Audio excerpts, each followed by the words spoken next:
This is all about entrepreneurs and solopreneurs. So I just want to say welcome. And I just kind of want everybody to get an idea that we have a pretty diverse audience today coming to us from all different places. And so I'll just start and say that I am coming to you. I'm finally back in the Columbus, Ohio area. I'm actually in a little city called Canal Winchester, Ohio. And so I am back in Ohio. Just got back in from New York over the weekend. Linda, where are you coming to us from?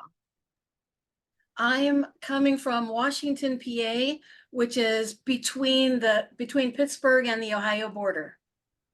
Very nice. And Rita, where are you coming to us from? I am in Wake Forest, North Carolina, just outside of Raleigh. I love it. Alicia, how about you? Cincinnati, Ohio. Okay. And Debbie? Oh, you're on mute, Debbie. Come on. There. Pleasantville, Ohio. Pleasantville, Ohio. Estella? Columbus, Ohio. Okay. And Ruth? Lawrence, Kansas. Lawrence, Kansas. Christy, do you want to unmute and tell the folks where you're coming to us from? And again, she might be multitasking. I am multitasking. Okay. And Alonda, you had mentioned earlier, share with us again where you're coming to us from. I'm from Austell, Georgia. Austin, Georgia. And Cheri, I don't know. I'm sorry. Austell. Oh, Oxdale. Okay. And Cheri, I don't know if you can unmute. Can you let the folks know where you are? Cheri and Christy, I think, are multitasking today. All right, we've got Maureen. We're going to see Maureen. If you'd like to come up, you're welcome to. If you decline, we'll definitely let you chat with us. So if you see the button there to come up as panelist, you can connect on that. She declined. Okay, so Maureen, we're going to let you chat with us. You can unmute and tell us where are you coming to us from? Awesome, thank you. I am in Columbus, Ohio. Columbus, Ohio. Okay. So that's 7, 8, 9, 10, 11 of us and 4 in the audience. So welcome everyone. So today we're going to talk about, again, being an entrepreneur and solopreneur. We started off in January talking about what was our VPS, what was our value proposition statement, what value or what promise are we bringing to our audience? And we had a little formula where we plugged in that just said, I am blank, who does blank for blank. So I am Kathy Benner, and I am a passive income mentor, and I help show folks how to create passive income without having to punch a time clock. So you want to make it that short and simple. And it's called, other words we've heard it called an elevator speech. You know, you step on the elevator with somebody and they go, oh, hi, we're at a conference together. What is it you do? You know, well, you don't want this big, long thing, you know. The whole point of your VPS is to get folks to lean in and to say, tell me about that. What is it you do? Like, how does that work? So play around with that, and you can change it up in different circumstances. For example, I have several lanes. If I'm with a group of realtors, I might talk about real estate. If I had a background in the salon industry, and if I'm in a group of stylists, I might change it even differently. So you can make it whatever you need it to be, but the more you embody your message, the easier that's going to flow off your tongue. Because you're going to know how to relate to the person that you're speaking to, the person that you're talking with. And so play around with that. But that was the first thing we talked about. Now, the problem is that a lot of folks haven't gone through the course yet of how to build a better business. And so they really don't know what promise they want to bring to their audience yet. And they're like, I don't even know where to start with that. So write something down. Put down a sentence or two on what you think it is that you're bringing to your audience. Then as you go through this with us this year, go back and tweak it. And you'll get more and more clarity as we go along. So it's not carved in stone. So don't think, you know, don't start printing it out, you know. Now you can put it on a website, anything digital, you can put it on, because you can always go back and change that. But don't send it off to Vistaprint and print it on your business cards. Because my guess is that you're going to make it a little more clear as we go along. So once we talked about your VPS, then we talked about your story. The reason that you have the message that you have is because of the experiences that you have experienced. Now, let me say that again. The reason you have the message you have is because of your experiences that you experienced. So your story is the cornerstone of your business. It's why you're doing what you're doing. At the very core of your being, it's why you're doing it. And so make your story a part of your business. So when you get to your About Me page on your website, or however you're going to display that, actually put your story there. And it's the reason that we all love to watch these reality shows on television. We want to see how the story ends. We're all about, it's the reason we have avid fiction readers and fiction writers, because it's all about the story. It's like, oh, then what happened next? So create your story. Now, some of you, and I've run into this before, some of you might say, well, I really don't have that, drastic of a story. I don't have the rags to riches story. My upbringing was just kind of normal, well, then use some of your client stories. And again, think about an attorney, or think about a doctor, and maybe they have a product that they or a service that they feel very strongly about because of their clients or their patients' stories. So don't be afraid to use your clients or patients, depending on what your business is. Don't be afraid to use their stories. Now, of course, we all know, about the HIPAA laws and all of that sort of thing. However, you don't have to share the stuff that you're not supposed to share. You can just use the high points of the story. Okay. So create that story, those storylines. That's going to be so important, because, and here is your aha moment in this little segment, is your storytelling is your marketing. Your storytelling is your marketing. And I'm just going to give you one quick example, and I'm going to move on. Let's talk about, just off the top of my head, I'm going to pull out the weight loss card. That seems to be, you see it all over television. There's all these weight loss, and it's always the before and after. It's the story. It's like, here's where I was, but now here's where I am, and here's the product I used to get there, So it's all about the story. So if they just put the bottle of whatever up on the screen and said, buy this, everybody would go, I wonder if that works. But when you see the story, and you see the before and after pictures, and somebody's telling you the story, or they're like, oh, here's what my life was like then, but now here's what my life is like now. It's all about the story. And then we're like, oh, I want some of that. So just know that your storytelling is your marketing on whatever your product is. So keep that in mind. Then we move on to your serving. Your serving is selling, because now you've got your VPS, what you kind of want to promise your audience. You've got your story crafted. And so now you don't have an audience.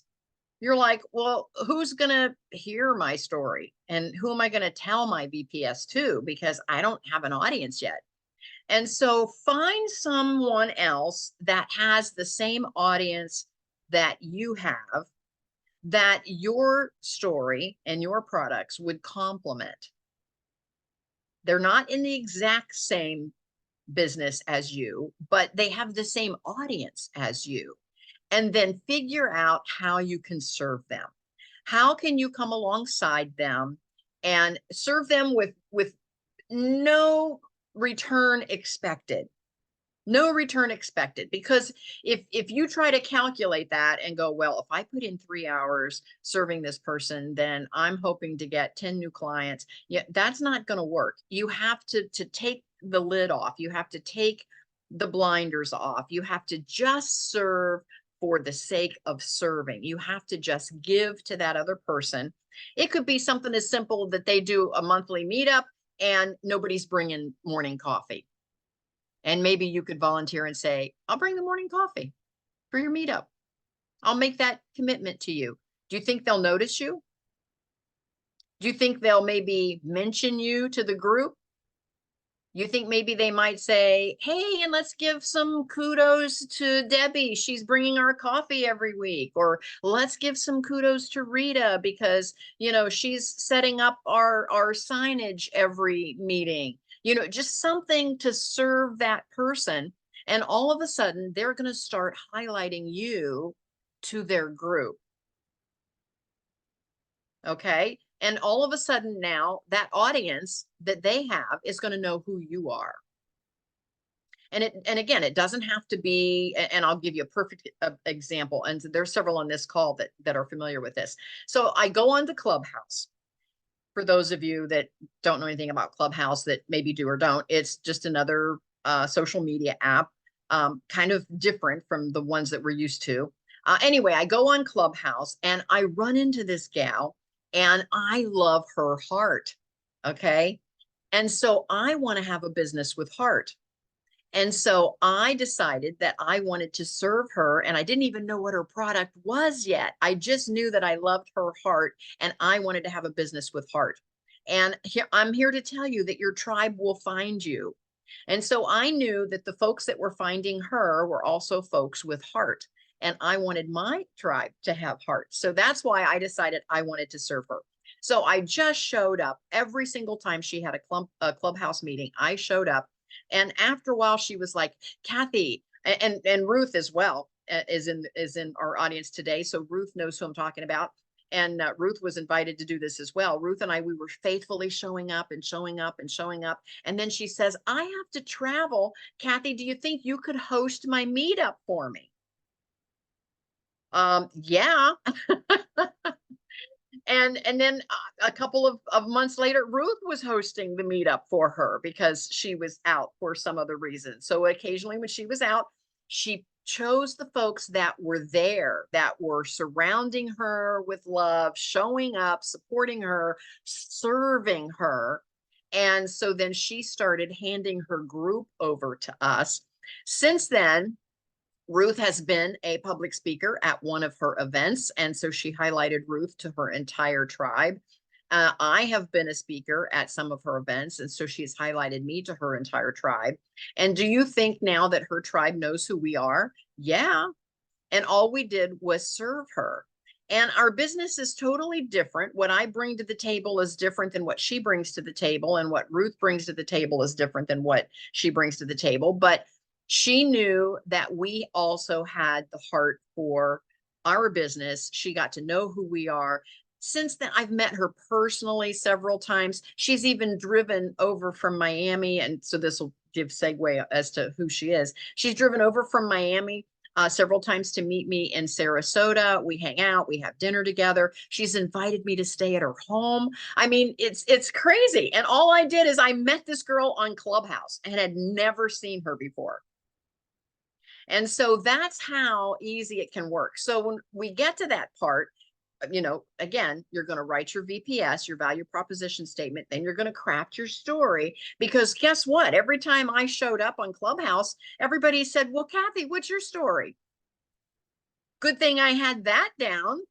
Okay. Everybody was like, well, what's your story? How do you know her? And why are you here? What's your story? And so good thing I practiced my story.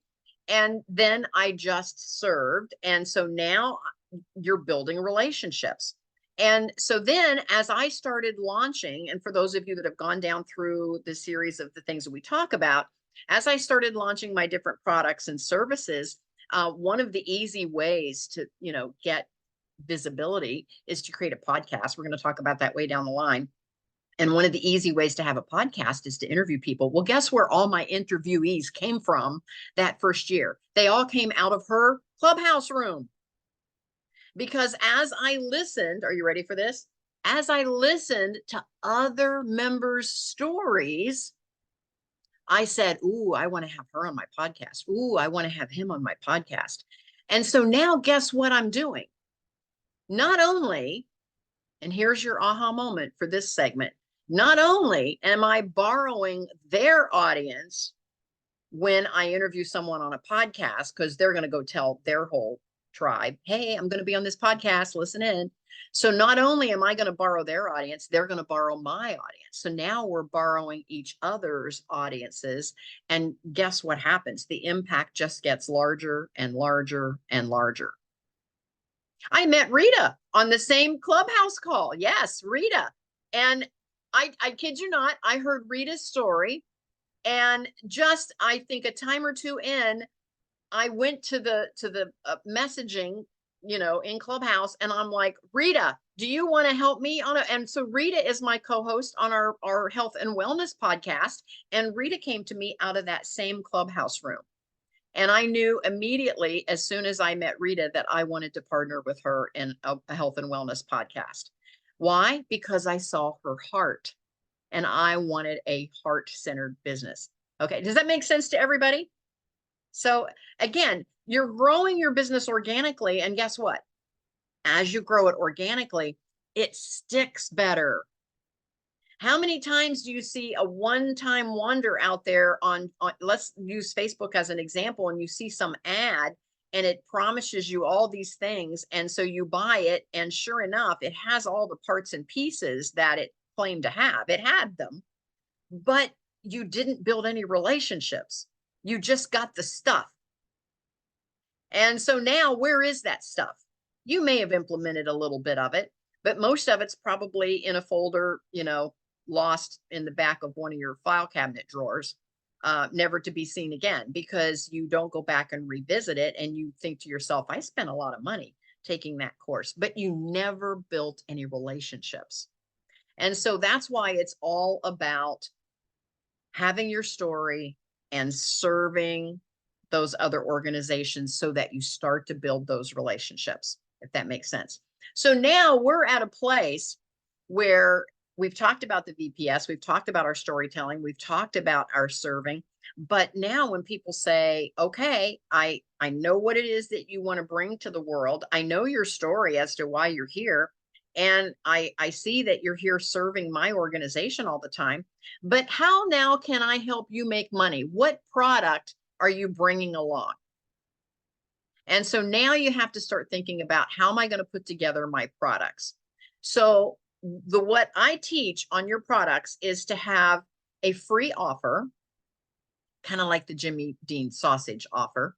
You go into Costco and the lady there hands you, a bite of Jimmy Dean sausage, and you go, oh, this is pretty good. And you walk out with 2 boxes. Now, you didn't go in to buy Jimmy Dean sausage, but it just kind of hit the spot at the time. And you said, yeah, I think I want to take some of this home with me.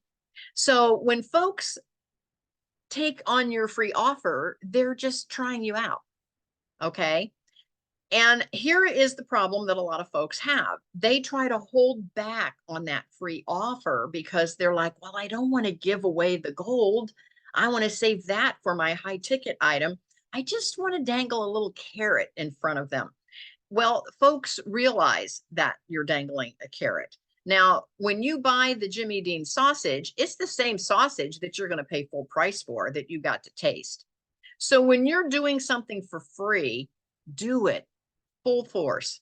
Give away the gold. That's what makes folks say, I want to be a part of that tribe. Because if they give away the gold like that in the free offer, oh my goodness, what am I going to get down the road? What kind of relationships am I going to build down the road? And that's what makes people stay with you. Okay, so don't hold back on the free stuff. So just so all of you get a concept of what we're doing, this particular meetup is my free offer. See, everybody gets to check it out and say, what's this Kathy girl all about? What is she talking about? Is this someone that I want to partner with? Is this someone I want to build a relationship with, a business relationship with? Is this someone that I want to refer some of my clients over to? And so that's why you have to have some sort of a free offer. Then we go on to what is your first base, second base, third base, and your home run. So now you're going to start building products and services at different price points. But here's where you have to reverse engineer a little bit. You have to go back and here's, I'm hang in there with me. This will make sense once I get through this, and then I'm going to share what Linda's going to do with us today. But I want you to pick one thing out of your bag of products that makes you the most money. If you already have products and services, pick the one that generates the most income for you. And so let me kind of help you out here a little bit.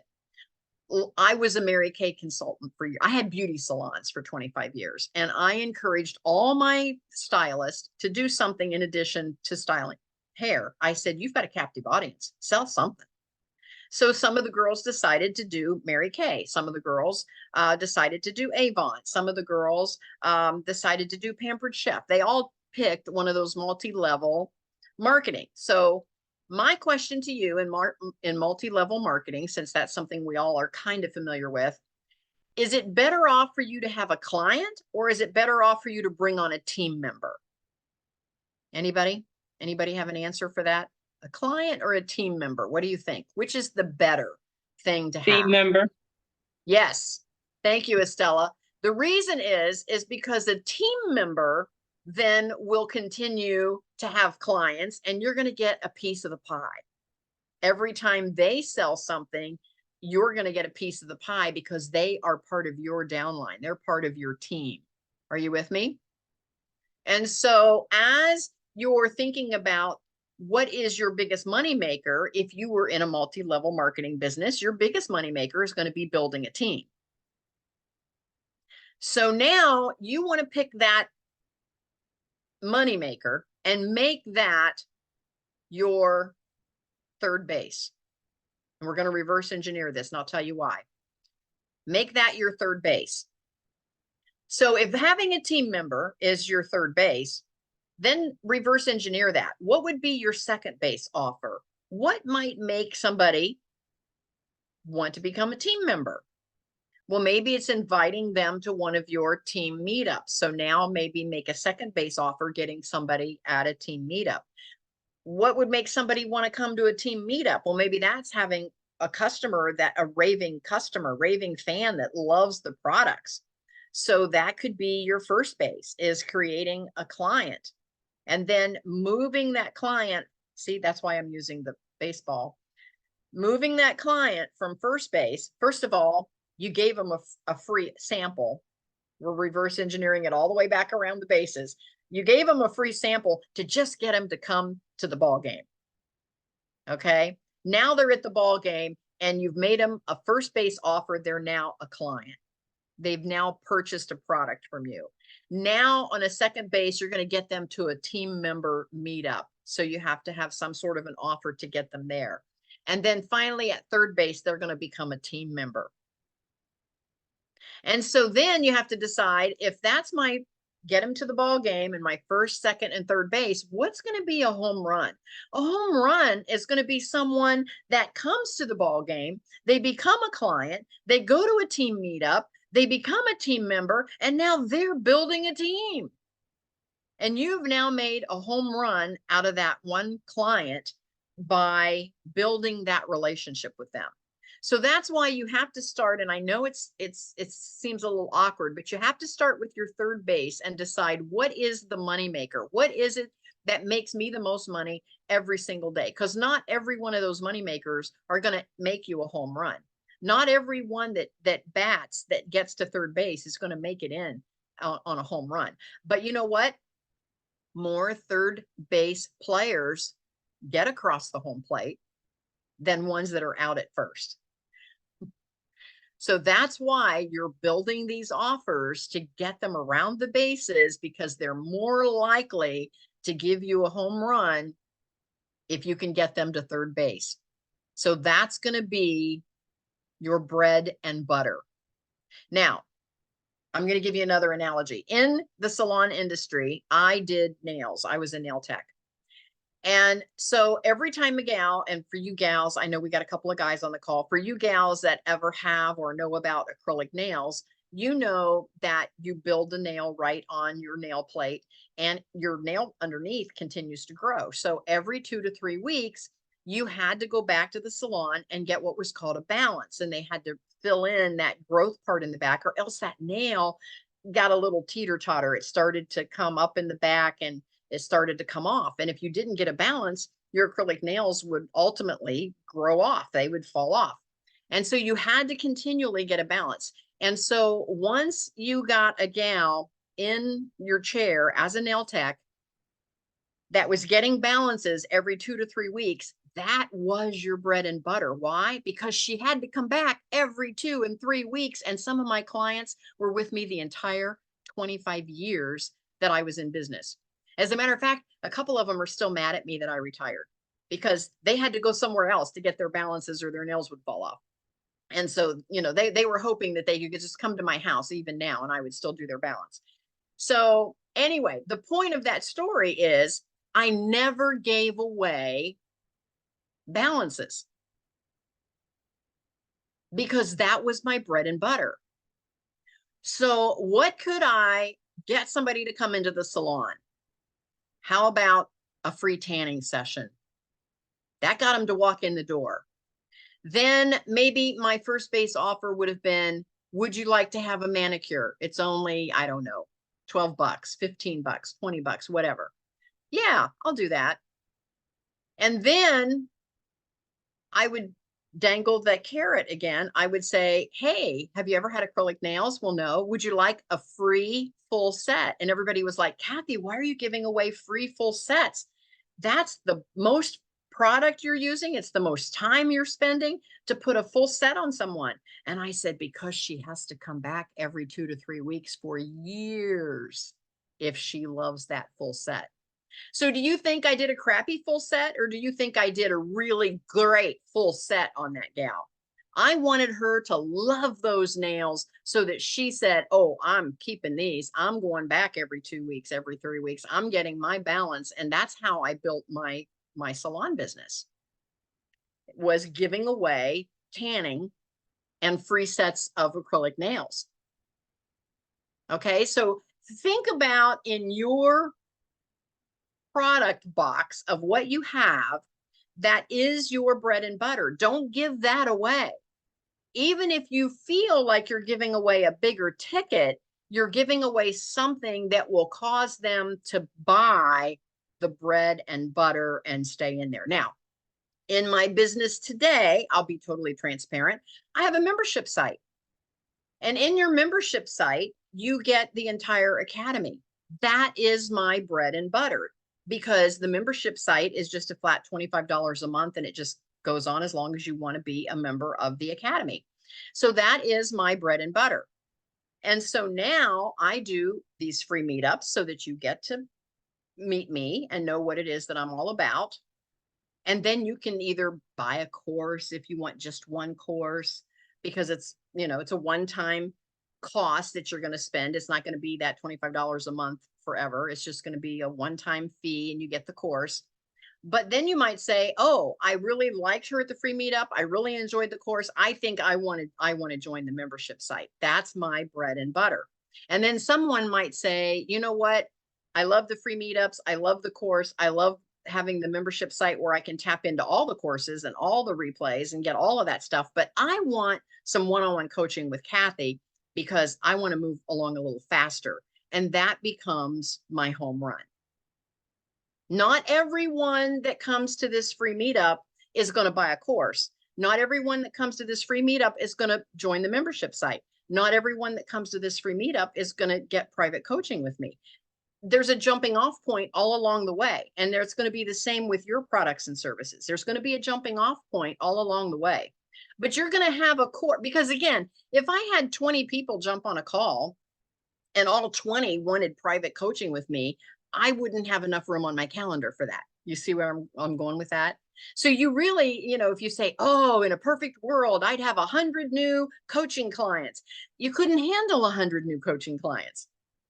See, so you want to give them that individual attention, but you don't want to leave the other folks out of not getting the information that maybe will help them take their next best step in whatever your products are. And so that's why you have this series. Does that make sense to everybody? So you got to think about what is your bread and butter, what is that third base offer, and then reverse engineer back to what then would be your second, what would be your first, what would be your free offer, and then go the other way and say, oh, what would be that home run? And then don't forget to celebrate. You know, at the end of the ball game, everybody gets to go out for pizza. Okay, we have tribe trips. That's how we celebrate. Okay. And so, and again, they're all on my website. You can check it all out. But I just wanted you to see kind of how it worked. So with that, I want to just show you my screen. I'm going to share my screen. I want to make sure I don't have anybody that jumped in that I didn't already have in the call. Okay, we got everybody there. I'm going to share my screen just long enough before we turn it over to Linda. Here we go. This is the home page so that you can see where to find everything. Here is the membership site right here. But if you come over here, here's the health and wellness. This is where I share the health and wellness here with Rita. And so you can see all of our free, here's the course, here's from 21 to 23, all the free meetups. And so you can see where you can get all of that here in the website. And when you click down, here's the entrepreneurs and solopreneurs. This is where we are today. And right here is the 2024. This is what we're doing right now, the free meetup. I will put the replay right here. And you can sign up for free. You have to sign up for a Teachable account, but you don't have to pay anything, and you can get into all of these free meetups. Then there is the course, and then we go back through the masterminds and on back from 20 to 23, and here's 21 to 23. These are all of our replays over the years if you wanted to check all that out. But you can find all of that right here on the website. So when I go to the course, just want to show you, and you scroll down, this is where you find all of this information. Adding more heart to your business. Here's where you create your wordsmith, your value proposition statement. There's a formula how to do that. This is where we talk about your storytelling is your marketing and your serving is your selling. And so I'm going to review this just on the high topic so you see what we're talking about. The key is clarity. You won't get clarity until you go through this. Action comes first, clarity comes second. So just start working through what you want your products and services to be. But how to build a better business on your website. First of all, you have a character, and many of us have known that the character is our avatar. It's your customer. Who is your customer? And I will say this, oftentimes your customer is an earlier version of you, because that's your story. That's why you're doing what you're doing, is because you're trying to help folks through maybe a situation that you struggled through yourself, which is why you realize there's a need there. And so once you create who your audience is, who that character is, and you realize that that audience or that character has a problem, then that audience or character meets a guide. You're the guide. And you're going to give them a plan that calls them to action, to helps them avoid failure that ends in their success. And this is what your business is all about. It is how to take and solve your audience's problem. You're the guide. They're the hero, not you. Okay. And so then we move into how to create your free opt-in offer, that Jimmy Dean sausage offer. And so think about, what is your genius that you can give away? How can you answer the public call? What is it they're asking for? You can do an Amazon book search to see what are people looking up. And you can look at YouTube video categories. What are people searching for? This is going to help you decide what you want to do as your free offer. And then we won't get down into the weeds in this, but then you have a first base, your second base, your killer third base. This is your bread and butter. And finally, your home run package. Now, once you get to this place, then we segue over. Now, how do we market all of this? How do we send people back to this? And so we talk about, how do you create your website and your sales funnel? And then you could blog to get people to see what you're talking about. You could podcast so that people see what you're talking about. You could become a public speaker, even if you hate public speaking. You can talk about anything for 20 minutes. And oftentimes you just need 20 minutes, like a chamber luncheon, for example. If you've got a product that, a ton of folks would need, you could actually offer and volunteer to do a little 20-minute speech. I'll call it a speech, at a chamber luncheon, as an example. So there's all kinds of ways that you can market your services once you know what those services are. Now, you're not going to come up with all of that in one fell swoop unless you've been at this for a while, because again, action comes first, clarity comes second.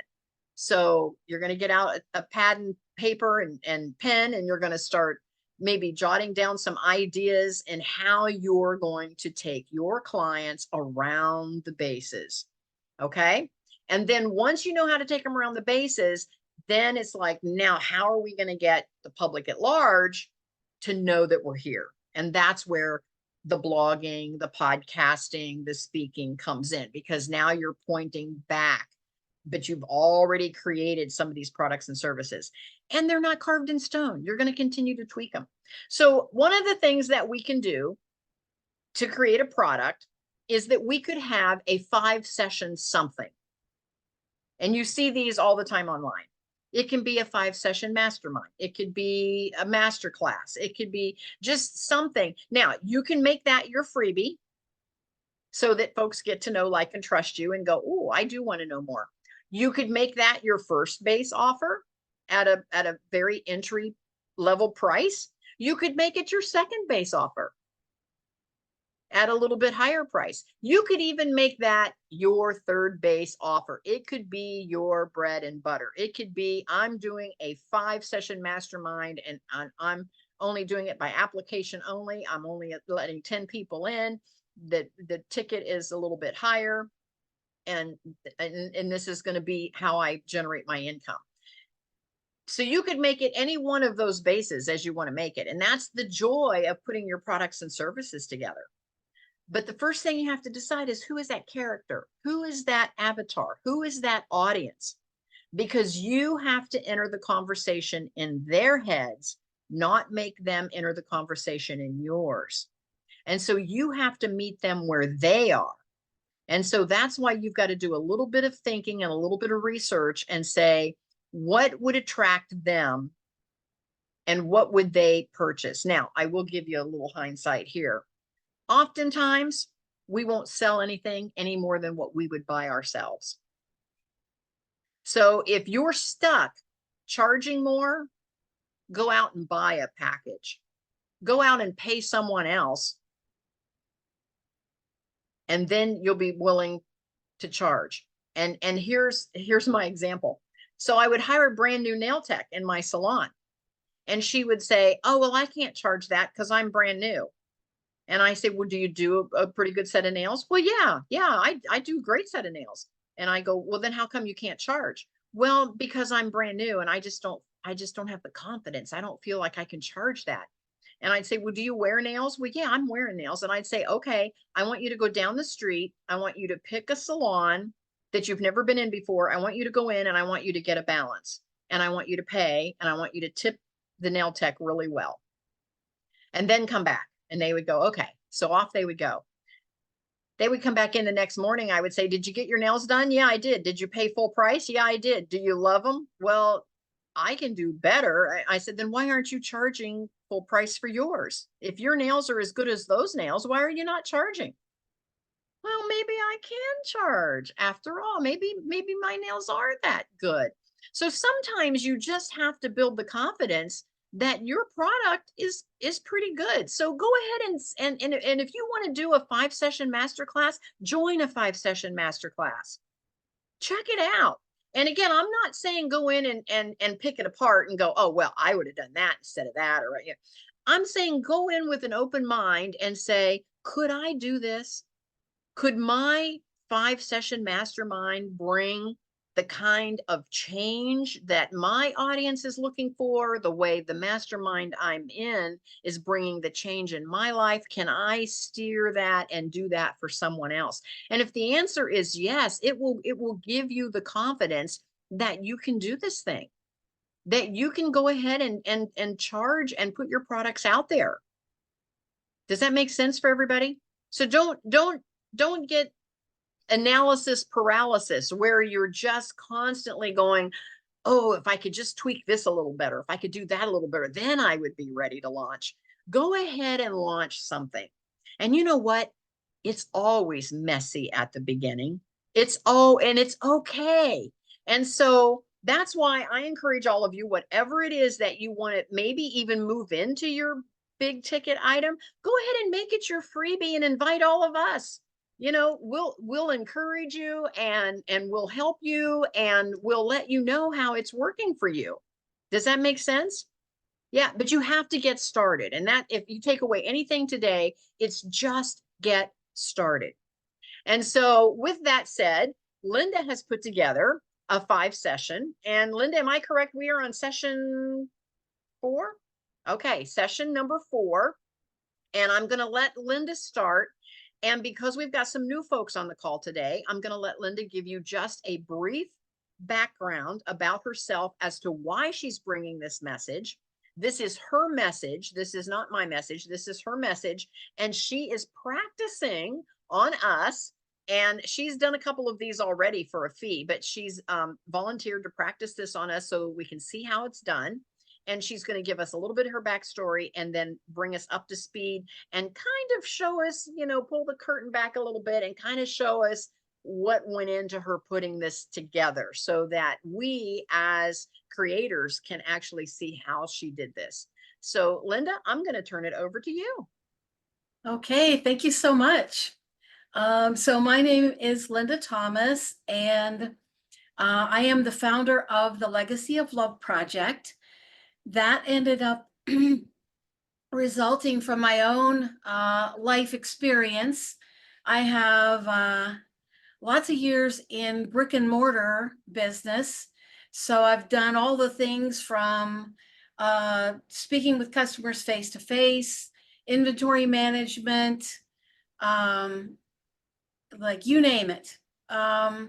And that built a lot of very good computer skills for me and personal relationship skills and training skills. In business, I ended up where my husband and I were running of all things, high performance engine building machine shop. That's a whole nother story there, but he had diabetes and became progressively more ill with more and more physical issues. And as we were trying to run our business, anyone here who is an entrepreneur knows that can take all the hours just doing that. Then you add a physical illness and it becomes really, really challenging. So we were able to get a few things in place as far as the will and those kinds of documents, but by no means did we have everything in place the way that you would want it to be to make end of life easier. So we basically padlocked our business and I became around the clock caregiver. And then there was no time to do any other planning, nothing proactive. It was just purely reactive.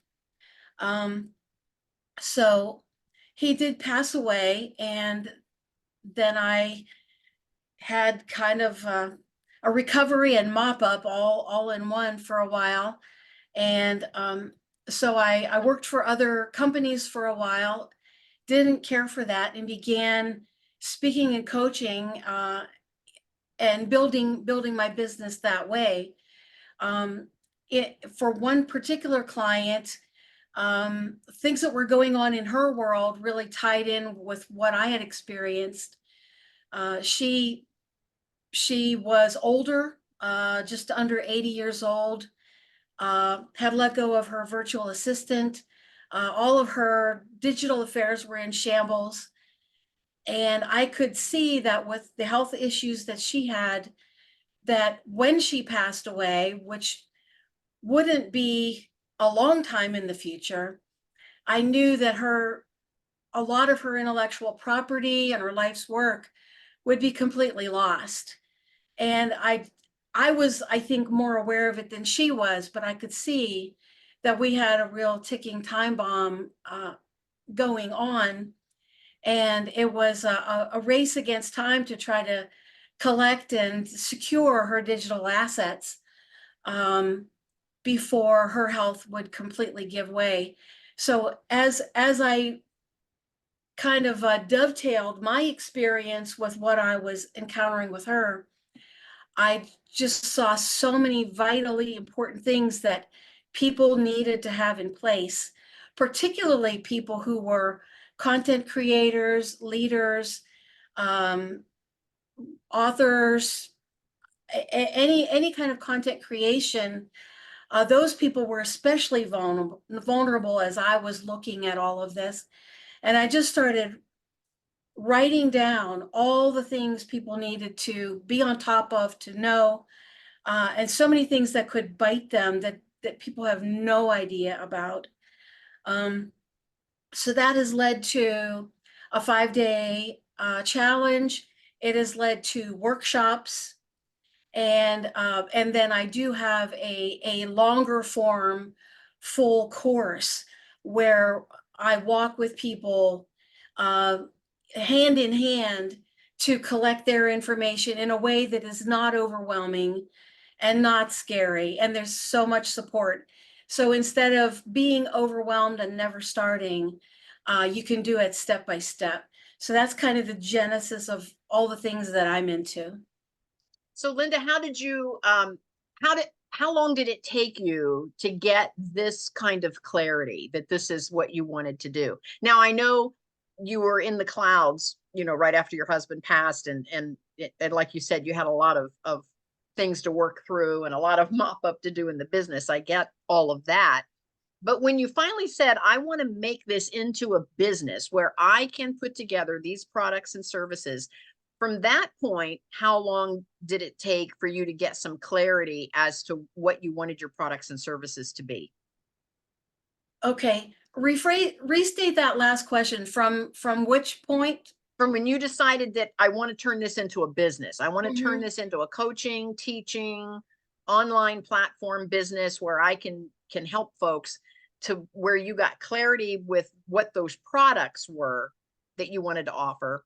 How long did it take you to go through that stage of the creation of your business? It is a process, and you alluded to that in the beginning, like don't get it on a Vistaprint card immediately. Because you really are, you're testing, you're refining, you're iterating and reiterating, and it just starts getting more clear. And you also, Kathy, have said, start to take action and the clarity will follow. So I was coaching, I was speaking, I was working with a coach. So there's the, what you're willing to spend money on and invest in will color what you're willing to put yourself out there to feel that you can charge for as well. And so I began working on ideas for coaching, and then as I was coaching, working with that one client in particular, crystallized so many things, and I began putting together all the things. And then it takes a while to get your courage to actually put it out there, because you're like, well, who am I, you know? Mhm. And then you start basically workshopping your ideas. And I'll throw this out there for consideration. If anyone here knows who Tim Ferriss is, he's one of the world's most leading podcasters and the author of the 4-Hour Workweek. And I heard him recently say on a podcast that he workshopped the ideas that were in the 4-Hour Workweek for 6 or 7 years in lectures. So there's nothing wrong with continuing to share your ideas, put them out there, you know, tease them out, tweak them, and all of that. And don't be overly harsh on yourself if it hasn't turned into a book or like the world's leading course in 6 months. So yeah, it is a process, but it does get more and more clear as you go. Absolutely. So go ahead and lead us through your session 4 on your product. Okay. Anyone have any questions for Linda? I do want to highlight this. Did you see how when she started sharing her story, we all leaned in more? because it told us a couple of things. Number one, it told us she gets it because she really lives it. And so it gave us the confidence that she knew what she was talking about. Okay. Her story, because she has gone through it, makes us more comfortable buying her products. Instead of her just saying, I've got this product, I'm going to show you how to do this. Here's where you sign up. We'd all say, does she really know her stuff? But because she shared her story, we realize she does. So that's why your story is so important. Go ahead, Linda. Thank you. Yeah, and I've lived it on the content of the course side, and I've lived it on the telling you a few things about creating a course and putting yourself out there too. So, and I've heard it said, I don't know how accurate this is, that in a court of law, an expert witness only has to know reasonably more than the other people in the courtroom. So I'm a couple steps ahead of some of you, and maybe a little behind some of you, but we're all in this together, and we're all seeking to make a difference in the world with the things that we were put here to do and to share. So for those of you who may or may not have been here for the previous sessions that I've done, the first, it was day one of my challenge. We did that in January, and we talked about why all of this matters. And wow, what an amazing discussion everyone shared with life stories and their perspectives. Day two was the first part of my framework. My framework is preserve, design, and bestow. So day two in February, we talked about preserve, gathering a lot of your really key documents. And that did include a discussion of digital assets, which for anyone who watched it or wants to go back and watch the replay, that is a real eye-opening topic. And Kathy can vouch for that. It'll leave kind of your hair standing on end when you realize how exposed you are with all of the hard work that you've done, that it could just go poof if anything happens to you. And last month we talked about design, which is designing your plan for your funeral, your memorial.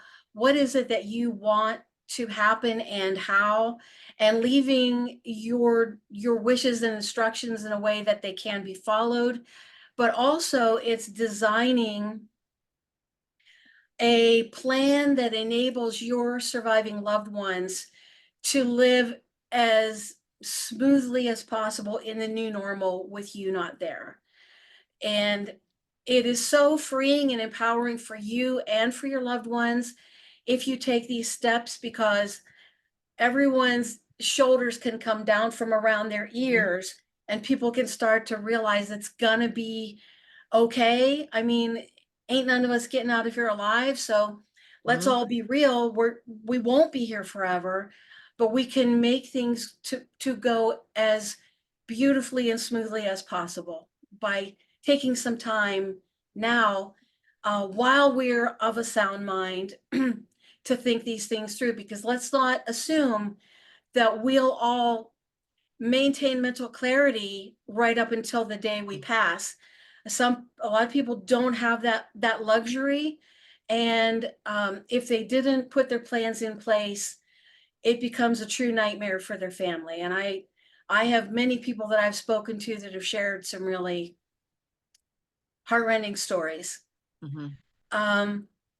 So today is the bestow portion of the preserve, design, and bestow. And that's where we talk about giving. And I did want to open with a quote that will tie into a little bit as we go a little bit deeper into this. Margaret Atwood said, "In the end, we'll all become stories." So we want to keep in mind that who we are, who we were, it's up to us if we want people to know what we were about and remember us and maybe leave a continuing mark on the world. So on the topic of giving, The way I look at it is there's 3 different kinds of categories of giving that we can do. The first is giving while we're still alive. The second is giving through our will, through an attorney after we've passed. And the third type is giving that occurs after we're gone. And it could occur like immediately after we're gone or kind of ongoing. And all these types of giving are special. But it's really wonderful if you do some out of all 3 categories, because there are really wonderful blessings that come from that. I'm going to take another sip. Does anyone have a question or comment while I sip? No, I just want to go back and kind of do a little reminder. My own mother was diagnosed with a brain tumor, and we didn't know. She didn't know how things were going to unfold. And so, like you, we were scurrying to try to get her affairs in order because we didn't know if this was going to come over her quickly or not. And at 92, she made the decision not to do any treatments or any surgeries. And so at that point, we had no idea what to expect. So we were, as a matter, my daughter wanted to get married in a couple of years. She moved her whole wedding up by 2 years. That put a huge financial burden on me being a single mom. So now I'm planning a wedding and I'm taking care of a mother with the brain. So you get it. And yeah, so it life comes at you fast. And at 92, one would have thought that we would have done this at 72 or 82. No, we waited until 92. Preach it. My friend, her great grandmother died at 106. They didn't have a dang thing prepared. And as you said, at what point might it have occurred to anybody that great grandma is getting older and this day may come? They were picking pallbearers out of the crowd at the funeral. I mean, and they asked my friend, like off the cuff, would you mind singing something? Like right there at the funeral. 106. It just leaves you kind of speechless. So anyway, with the idea of giving, if you giving gifts while you're still here, you can make it a really beautiful experience. For example, let's say you had a lovely set of dishes or a particular vase that your niece always admired or whatever. You could, and especially if these are things that you don't currently need, like let's say you're 80 and you're not using some of these things on a daily basis anymore. Have a wonderful afternoon get together with the person and give them this thing that you know that they've admired, and you know that they'll remember you fondly every time they use it or look at it. And you can have, you know, a luncheon together or tea or whatever, and you can tell them some stories about the thing, how you came by it. Was it given to you? Did you find it in a wonderful antique store when you were traveling? Whatever the story might be. And if there's like care instructions, you can help them understand the best way to care for this item. But what's so wonderful is you've got this lovely personal experience. And instead of receiving it in a box from an attorney in the mail, compare the feeling of those 2 ways of giving something. And I encourage you to do some of that kind of giving when the time is appropriate in your life. And you can, of course, give gifts through your attorney. And that is a valid way. And there are some things that you will be using right up until you no longer are here to need them. And that is a time-proven way of getting things to people. So make sure to set your instructions down, be very clear, and have it as kind of an addendum to your will. you know, I want my son to have this, my daughter to have this, et cetera, et cetera.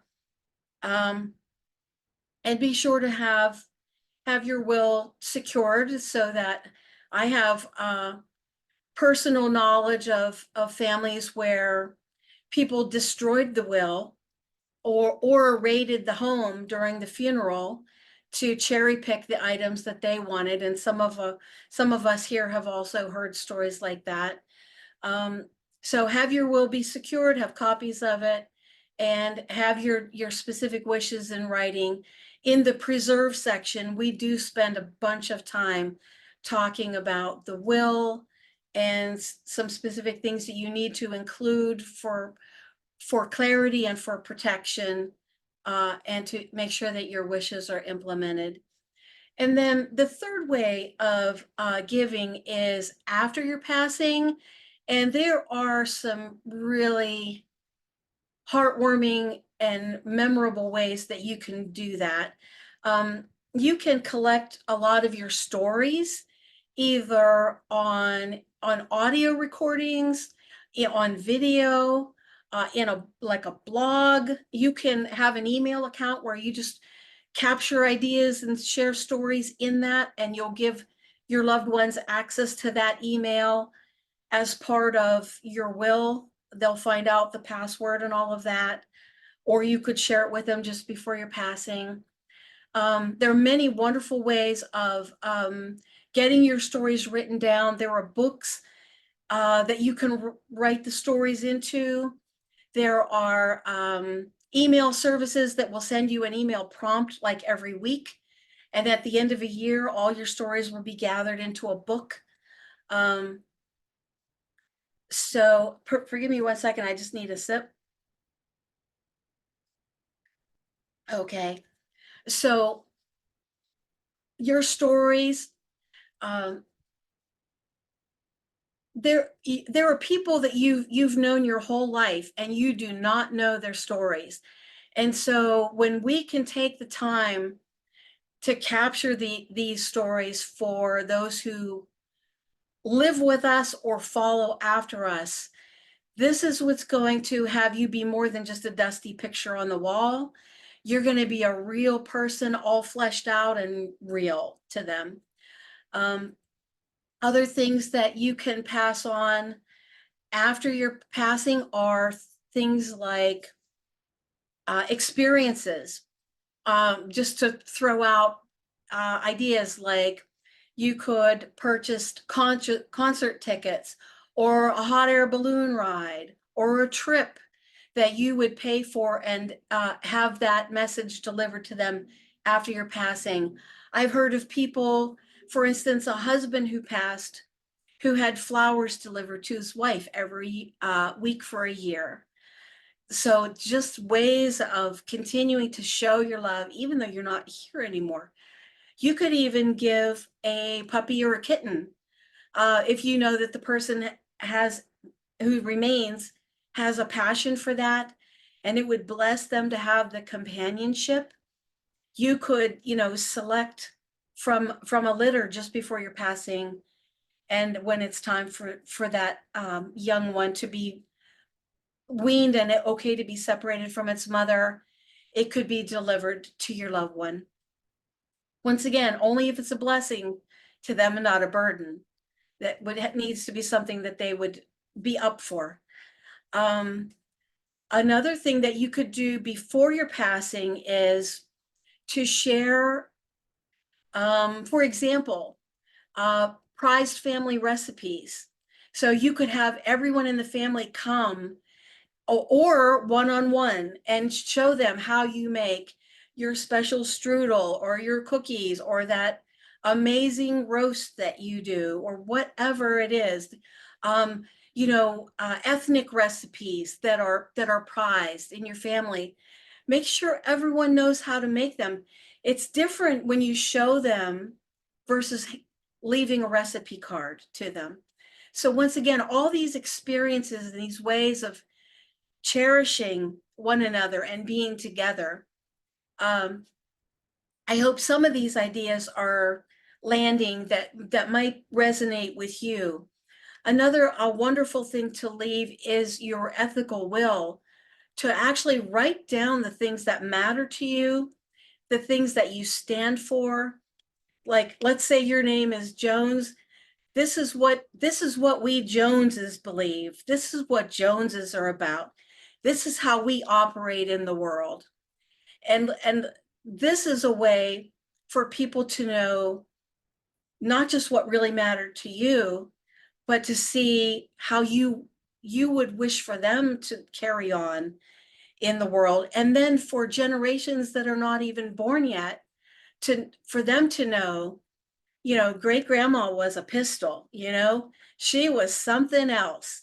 Or great grandpa, oh my goodness, the stories we heard about him, So I'm going to just kind of leave those ideas with you. And I wanted to also give you a quote from Karen Lopez McWilliams. She said, "When I give the best of me, that becomes my legacy." And so I encourage all of you to capture the best of you now, to leave that as a legacy for those you care about. Thank you. Wow. Linda, thank you so much for that. So now, all of us on this call, we have a lot of work to do, don't we? So not only are we working on our own products and services, but now we've got to kind of tidy up some of the stuff that we're going to leave behind. Yes. And how are we going to give? I love all of those ideas. Some of those I had never thought of. So I love that. I have Wow. even more in the course. I mean, we Yeah. really go into it. Yeah. So you can see where, and back to building a better business, you can see where once Linda puts this together, she can make this a free offer and still bring tons of value. She can make it her first base, her second base. She can even make this her, her third base offer, her bread and butter, and just do this this class or seminar or mastermind, however she wants to present it. And she can just do it, maybe 4 times a year, or depending on her price point, she may only need to do it 2 to 4 times a year to make the income she needs to make. So it just really depends where she wants to put that in her toolbox of offers for her business. But it's a great start. The information is invaluable. And so now we've got one more session. So next month she'll do her 5th session. And is it just an overview, Linda? Is it just kind of a wrap up on everything?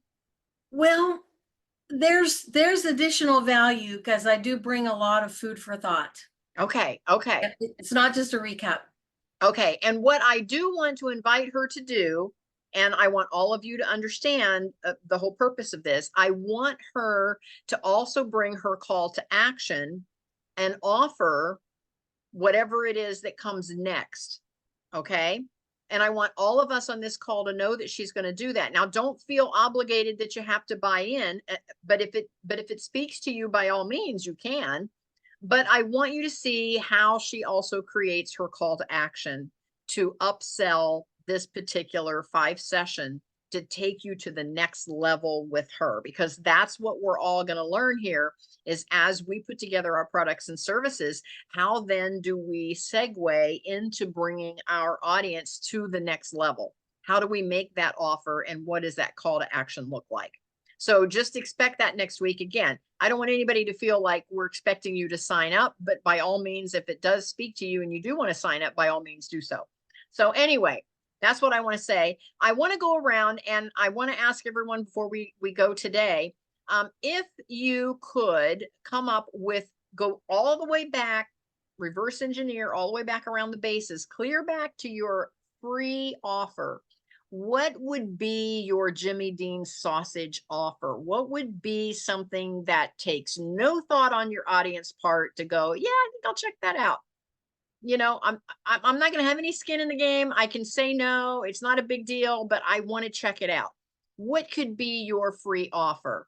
And Linda, what is the thing that you like to put out there just for people to know who you are and that you even have this program?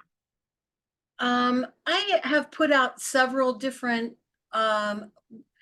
technical term is lead magnets, free PDFs, little freebies. The one that have offered even just this past week is a family conversation starter with some great questions that people can ask, especially their elders, because we know our time with them is limited, and some great open-ended questions to break out of the aches and pains and the what's happening on the world stage kind of dull conversations that you definitely want to leave behind. So getting the elders started is so fun. I love that. Now for me, I'm using Linktree as my business card, and I love it because it's so easy to manage, and you can just click and move the links up and down. So if you're promoting a particular thing on a particular month, you can scoot that link to the top. Anyway, I just love Linktree as my electronic business card. So I don't get business cards printed any longer. I use that. And one of the things on my Linktree is a free strategy call. So a lot of times folks will connect with me and I tell them that I help them create passive income without having to punch a time clock. And they, of course, that makes them lean in and go, oh, I need to know more about that. And I go, oh, schedule a strategy call with me and we can chat about it. And so once I chat with them, and I've got it connected to Calendly, for those of you that maybe do or don't know about Calendly, it is a online calendar scheduling app, and it automatically dumps them right into your Google Calendar. So I have a Google Calendar, then I have Calendly, and I'm using the free version. And then my Linktree is my business card. And when they tap on the link to schedule a strategy call, it takes them to Calendly. They get to choose what works best for them. And then Calendly dumps that right into my Google Calendar and notifies me that I have a strategy call coming up. So that's works for me for my Jimmy Dean sausage. Anyone else want to share what they're doing as their freebie? I will. Yes, Rita. Well, first I want to say thank you, Linda. That was great. And I definitely would like to hear more about what you're doing. I know the last time you had something and I wanted to get on, but I couldn't make it. So I'm not sure whatever the starter thing is, that whatever session thing you called it, or the free PDF. I would love to take a look at that stuff if you want to send those to me. So I do a free webinar, which is about an hour long, all about diabetes and how to reverse it and what causes it and all that kind of stuff, because I'm a diabetes reversal coach. And I do have a free strategy call on my website. My big ticket is my coaching program, which is usually about 6 months, especially for diabetes reversal. And that's all that I have. So I don't know if I need to be adding something else. Lately I've been thinking about, because I have a lot of people, my biggest audience really comes from my church community, but a lot of them can't afford my big ticket offer. So I've been thinking lately, what's something that I can do? Because even though I work virtually with all my clients, a lot of people are in my local community. So I was thinking about maybe I should just do like a grocery store tour. That's a small ticket item. Just get a group together. I don't know, no more than maybe 10 people, moving around a grocery store. But I'd love to hear your feedback about the number of people and the pricing on something like that, because it's something small that people can afford. They get one-on-one time with me for 2 hours. They can ask me whatever they want to know about their grocery shop. I could even give them a grocery shopping list. But yeah, I would love to hear your feedback on that if we have time. Yes, Rita, I love that idea. Debbie and Estella, do you remember when we did that a couple of years ago, and we went to Whole Foods and we did that, and on how to shop better and how to choose. I've done it for free through my church as a ministry event, but now I would love to be able to, yes, charge for it too. Yep, I love that idea. Yeah. Oh yeah. It's so important. And oh gosh, I'm surprised. And of course, Rita, you'll get this. I'm surprised that we're as healthy as we are with our food source the way it is. I am just shocked when you finally dig down as to what makes us more healthy. I am just so surprised. But it does take a little bit of effort to shop better. And sometimes we don't know what we don't know. So yeah, I think that's a great idea, Rita. What about pricing and the number of people? I think The when limit. Debbie and Estelle and I did, I think we had what, maybe 6 of us, 5 or 6 of us. And it depends on how busy the grocery stores that you're going to. I think if you have a very big group, it's hard for them to maybe hear, and they're trying to get out of shopper's way, So probably a smaller group would be easier, Less depending on than how 10, you busy. mean? Yeah, depending on how Like, busy the store is that you go to. yeah, I would definitely pick a time when it's not as busy, like early in the morning or something like that. But what about pricing on that? What do you guys think is reasonable if you were going to do a grocery store tour? What would you be willing to pay? Well, again, my audience, I'm all about meeting my audience where they are. And so for me, I would put like a $20 price point on that per person. And that way, with 5 people, you've got $100. And if it's a couple hours, that's $50 an hour for you to do that. So that really wouldn't be a bad return. And when you do that, if you're going to charge $20 and you're cost conscious about the people who are going to attend, find something that you can give them along with the $20 so they feel like they, got something, whether it's a guide or, some kind of food or something like that, just to make it even more enhancing for them. Mm-hmm. Okay. Yeah, I like the shopping bag idea, because oftentimes when you're talking about eating healthy, and only in America have we decided that we need to do this marathon shopping for the month. And so we end up buying a lot of packaged and prepackaged foods to last us for a month. In a lot of other countries, they shop every couple of days, and they're shopping fresh fruits and vegetables, and they're just getting their fresh fruits and vegetables every couple of days. So I like the idea of maybe giving them a shopping bag and encouraging them to shop for fresh stuff more often. And a shopping bag that they can keep. Maybe even Great. get your logo on it. I was just going to Absolutely. say that. Yeah, I have a friend who makes t-shirts, so I could even buy the bags and have her put my logo on it instead. Yeah. Great So that's an idea. idea. Yeah. Alicia, you have your hand up. I was just going to say that you could do that virtually too. Like the That's way true. that people, order their groceries now on Kroger or wherever they shop, it might be a good idea to offer it virtually as well. So just me in the grocery store doing the tour while they're on Zoom watching me? You can like share your screen, go Uh-huh.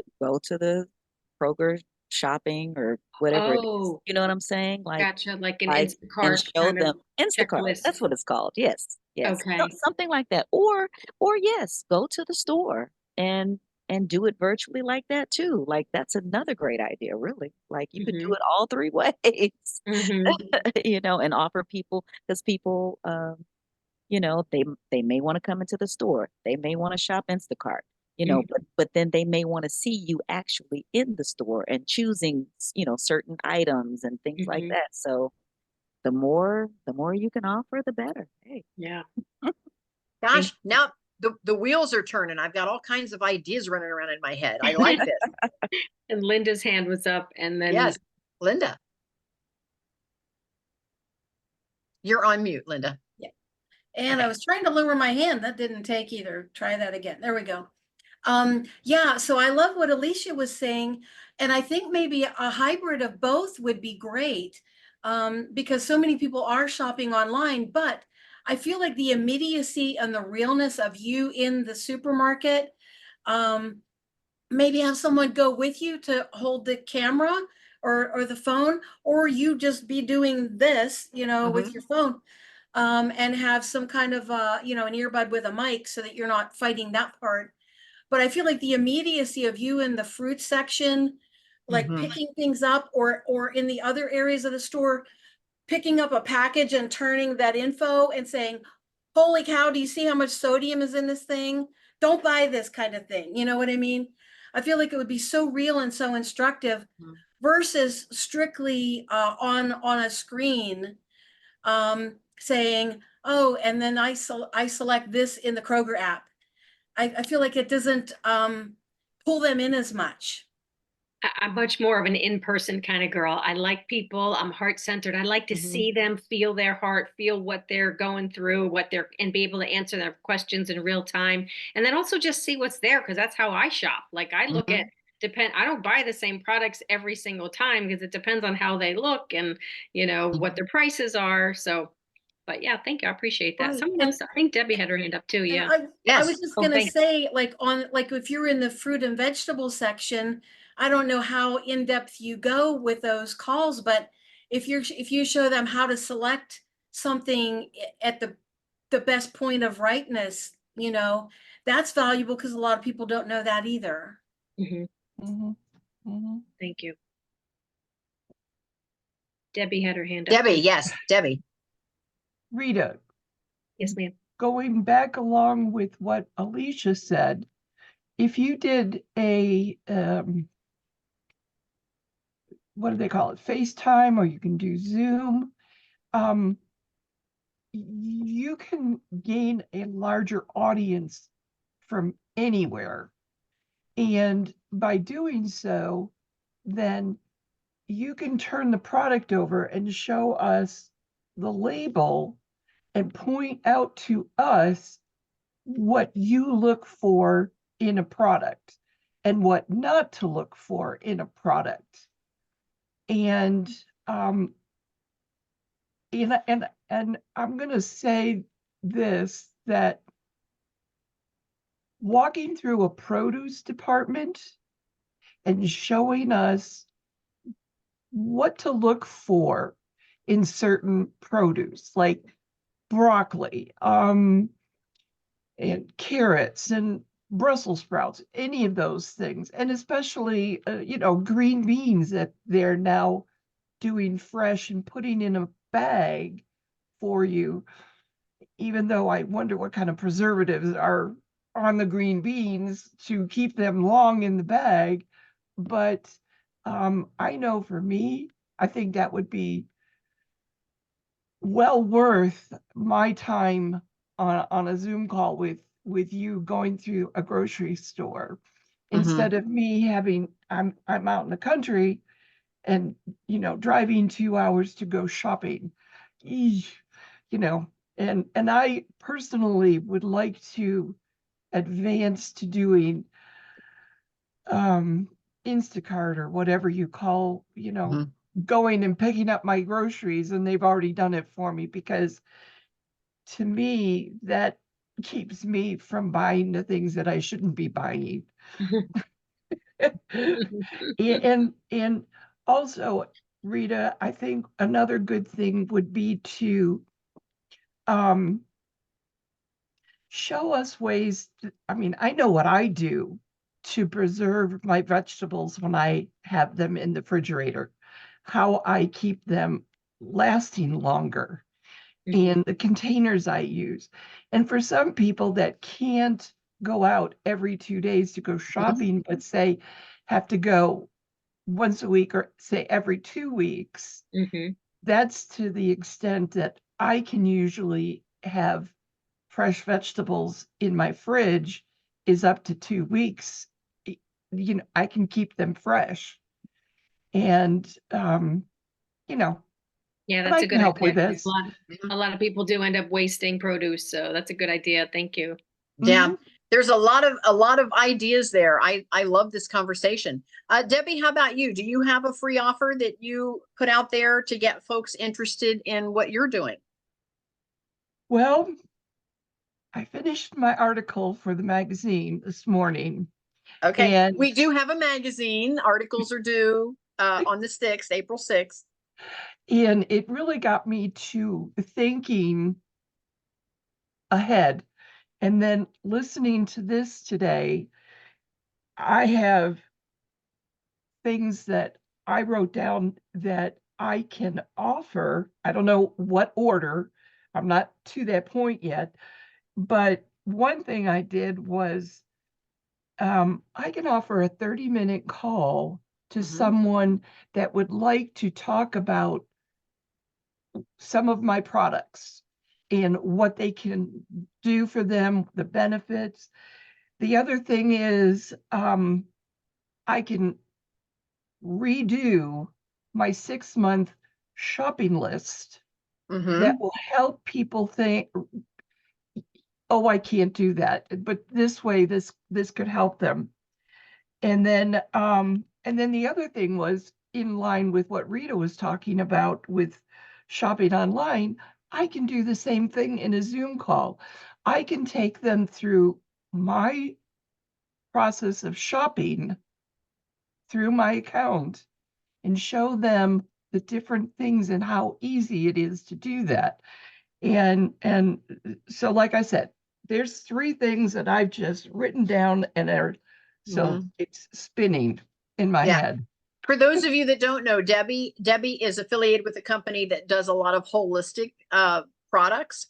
And she's talking about a way that she can showcase those on a Zoom call so that folks can see why those products are better than maybe just going out to the store and buying a bunch of chemical induced products instead. And Debbie, share just some of your top products so folks know what it is we're talking about. What is some of your big sellers? Honestly, I love the laundry products. Okay. The vitamin, I'm going to say probably our peak performance vitamins in whatever category. My husband and I have been taking them for 10 years now. I would never consider buying store brand. And then probably the other thing that's really key is the Renew lotion for eczema. Estelle loves it too. So, and I do all 3 of those and I love them. Yeah. So Debbie, you can definitely showcase those and why that they're a better buy. So yes, I love that as a freebie. Anyone else? Estella, how about you? Do you have something you're doing for free?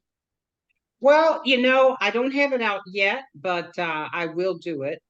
I have a will questionnaire that people can have access to. And I just had a really, I think, great thought about maybe doing a couple of, what do we say here, the 5-day thing, but I'm not going to do a 5-day. It might be a 3.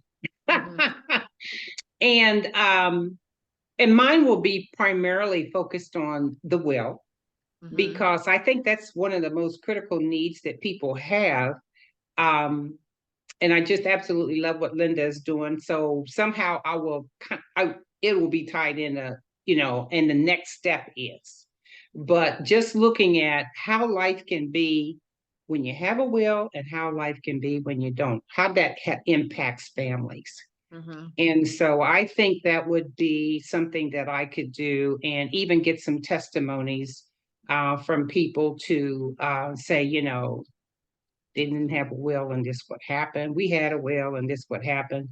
And then again, like I said, looking at, okay, what's the next step? That's phase 1. And where do we go from here? So tell the audience, what is your overarching message in your products and services? Primarily, we give people access to legal services that cost them a fraction of what it normally would cost. And they don't have to be subject to someone taking advantage of them. They can have an advocate. And then we also, identity theft is a huge problem today. And typically, trying to coordinate that on your own is just something that would be very time consuming and daunting. And I hear horror stories of people who it takes 6, 7, 8 months, a year to get that resolved. And with us, you have a licensed private investigator, you sign a limited power of attorney and they do all the work for you. I mean, you have to file police reports and things like that, but just to be able to, and it's not going to get any better. So Right. those two things, being able to pick up the phone and talk to an attorney and know what your rights are, what you can do, what your options are, your responsibilities, having someone review something before you sign it so that later on you're not like, oh God, why didn't I look at that? Whether you're buying a car, a home, getting work done on your house, those are my key things. Well, I love that, Estella. Your services are so needed. So thank you for that. Anyone else want to share? We've got some folks that are in the audience. We have Alonde, Amanda, and Cheri. Alicia, did you get to share?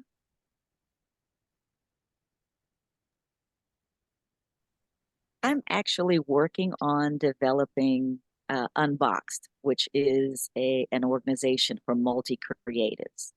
And so I'm kind of in development of that. So I Okay. did do an event, which just kind of, when you said just launch. And it was just like, I'm just gonna do it. Let me just do it. And just so I can get it out here and get the name out and and then I'll figure it out as I So, go. so tell us what is your overarching problem that you're solving?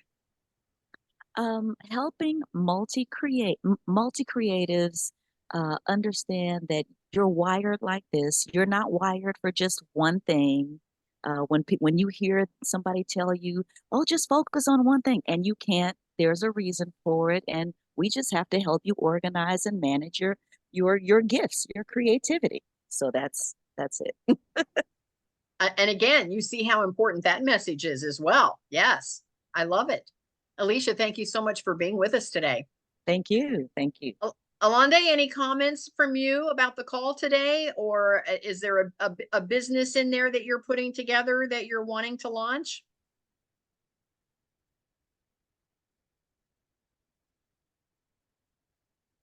Again, some of us are multitasking today. Amanda, Cheri, anyone else? All right. I think we are good for today. Any final comments or aha moments? I know for me, every time I listen to Linda, I have to go back and add more to the list of things that I need to tidy up. Something will go, oh, I forgot to put that on the list. So every time I listen to her, I keep adding to my list of things to do. I appreciate everybody being here today. All of our businesses are important. I want to tell all of you that your audience is already out there. Your audience is already out there waiting for your message. They already need you. So don't let them down. put your thoughts together and launch, and then just tighten it up as you go. Yeah. Action comes first, clarity comes second. And we're all at different stages in doing this. So don't feel like you're behind. The fact that you're just thinking about launching something is way ahead of folks that will never, ever launch. They just say, well, I used to think that I wanted to do this, but well, I'm too old now, or they've got a million and one reasons why they're never going to do it. So I just appreciate that all of you are here and that you are thinking in the realm that you are going to launch and you are going to do this and you are going to bring your message. So kudos to all of you. The replay will be in the academy. If you just go to kathybinner.com, you can see my name there in my little Hollywood square, just kathybinner.com. And you can get to all of our replays. You do not have to pay anything to get to the replays, and you can listen to as many of the replays in any lane that you want. But if you want the entire academy, then you can click on the button to do the entire academy if you so choose to do that. And what we do at the other end is then we turn around and donate most of those funds back out to other organizations like you and help you get launched. So it's the whole circle. We come full circle with you. So thank you for being with us today. We're here every Monday at 12 noon with a different topic. It's the first Monday of every month that we're doing the Entrepreneurs and Solopreneurs. So join us. It's the same Zoom ID code every Monday at noon. So you're welcome to join us as often as you'd like. And we'll see everyone next time. Bye, everybody.